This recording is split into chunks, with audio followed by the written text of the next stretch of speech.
Well, we're gathered here again in small groups this week, and we have heard just now that scripture story of Peter trying to walk on water. What an interesting story it is, too. And I want to point out that oftentimes we focus so much on Peter's walk to Jesus in this story. We focus on when he notices the wind and the challenges that he faces in this story. But we rarely pay attention to something else in the story. We always are worried about Peter's lack of faith. We keep focusing on him struggling to get by, just like we watch others around us and focus on the things that perhaps that they're not doing quite as well. Or the things that we don't do quite as well become much more of a focus in our lives than the moments where we feel grace and are loved. And so in this story, we focus on Peter stepping out of the boat. It's kind of amazing, and we have a moment where we're like, oh, that's awesome that he's walking on water. We're so excited for him, and the moment of, just wait, the good part's coming. It's as if we know the faltering of our own being. From those successful moments of finding grace and peace and feeling like we're floating along, and those moments that we know come, where we fall down. It's funny, in movies, we cheer for the folks walking on water and get some enjoyment from watching some folks sink into the waves. It seems to be part of the human condition to both watch this and enjoy this. We watch dramas where people struggle to get by, and we watch their struggle and appreciate it, and we watch where people rise above. And yet, we focus so much on that part of this story, with Peter sinking, that sometimes we forget to pay attention to the most important part of the story. And I think it's why the gospel writer focused on the wind distracting Peter to help us get away from it. Not only at the beginning, where it says the wind was against them in the scripture, but also later on, where Peter notices the wind and starts to sink. I think this is a true metaphor for what we're looking at in this story today. Sometimes we focus on the negative. We focus on the things that will sink us and bring us down, or that are against us or seemingly against us, when sometimes those very things can be the things that propel us into God's kingdom and call for us. Take this year, for example. We've faced incredible challenges, a lack and cutoff of community, a sense of we don't know when we're going back to the way things have been.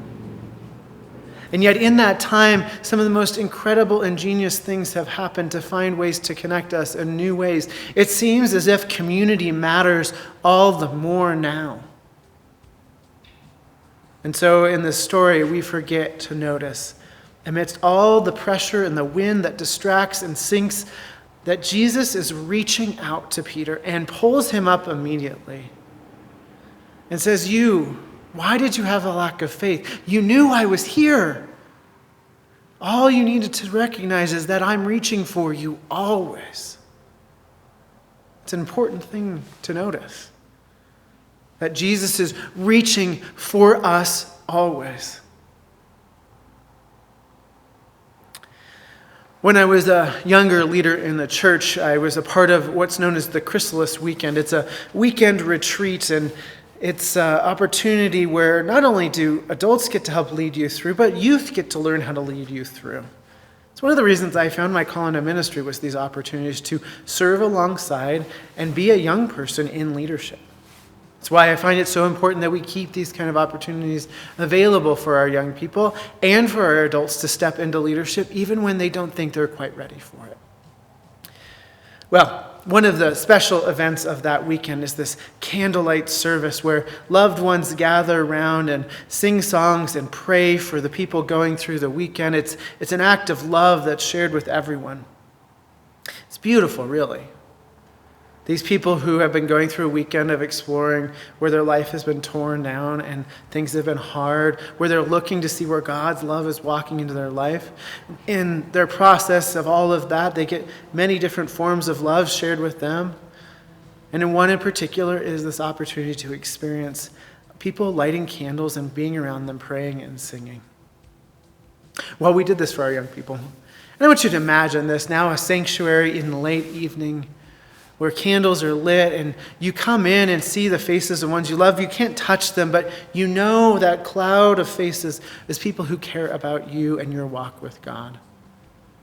So these young people I'm with are ages 15 to 18, and I myself was about 18 at the time, and it was a powerful, cool experience. We had real candles back then, not the LED ones, and they were all lit, and the space was filled with that gentle candlelight. And then someone held their candle up in the balcony against the back wall, all too close to that old church building's smoke detector. And what do you think happened? Ah, that awful sound. That awful sound of a smoke alarm just going off.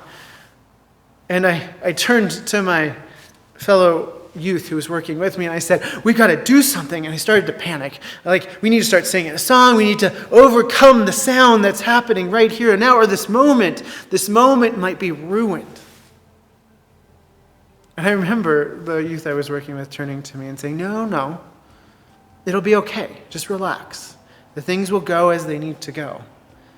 And in my head, I kept thinking, oh my gosh, we've got to do something. We've got to do something. This is going to ruin this moment for people. This is a powerful moment in their lives. Everything's getting in the way of that now. We've got to stop it. And eventually, that smoke detector and fire alarm went off. And what was funny is, as I've talked to folks who went through that weekend since then, none of them remember that story of the smoke detector and the fire alarm going off. Or if they do, they laugh a little bit about it. But God could even pierce the sound of the fire alarm for them to know that God's love was there for them in that space, in the eyes of people that love them, and the lights of the candles surrounding them, and the words that were said aloud. It all worked out. How often we panic and think we have to have control. Peter panics when he thinks he's got to figure out how to walk on water. And yet God was there reaching out to him all along. So friends, where is it that sometimes we reach out too much? Where we reach out for the things that don't matter in our lives to try and pull us back up, when God's right there in front of us, waiting for us. When God's love is that powerful thing that's right there waiting for us. I hope you take some time today in your small groups to discuss this. Consider what it is that this story means to us, about where in our lives we need to trust in God deeply. Trust in God deeply, and not in our own abilities to walk on water and be who we are. Peace and shalom, my friends. I hope your small groups are powerful and places where God can rest in your lives.